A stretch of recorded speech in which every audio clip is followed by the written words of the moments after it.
So we're going to look at this equation, y equals a times b to the x. The x only belongs to the b. We're going to hone in on the point that has the 0 in front of it because that's going to give us the a.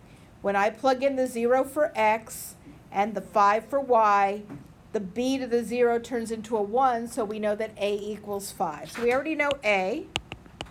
Now we got to find b. We'll use the second point to find b. So now we have y equals 5 times b to the x.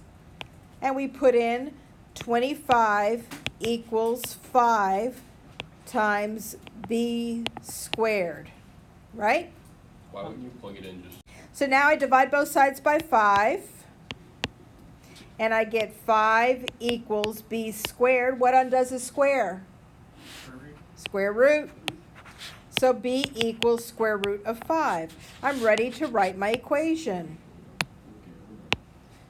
I have y equals a, which is 5, times b, which is square root of 5, to the x.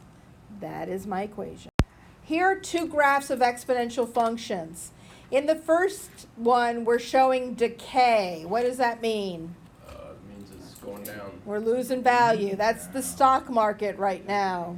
Feast your eyes, okay? And the stock market at the beginning of the year looked more like the second one, which was a growth graph, right?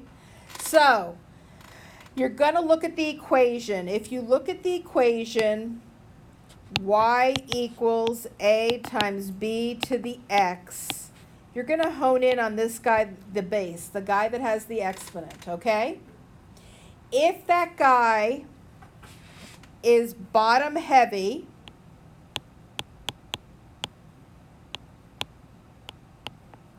it's decay. Now, what do I mean by bottom heavy? If when you turn it into a fraction, the bottom number is bigger than the top number, it's decay. Because what happens when I multiply 10 times 1/2? It goes down to 5, right? And on the growth side, if b, y equals a times b to the x, if this guy is top heavy, it's a growth. Because what happens when I multiply something by 5 halves? It goes up. It goes up. So there's your growth and your decay. Very easy to tell.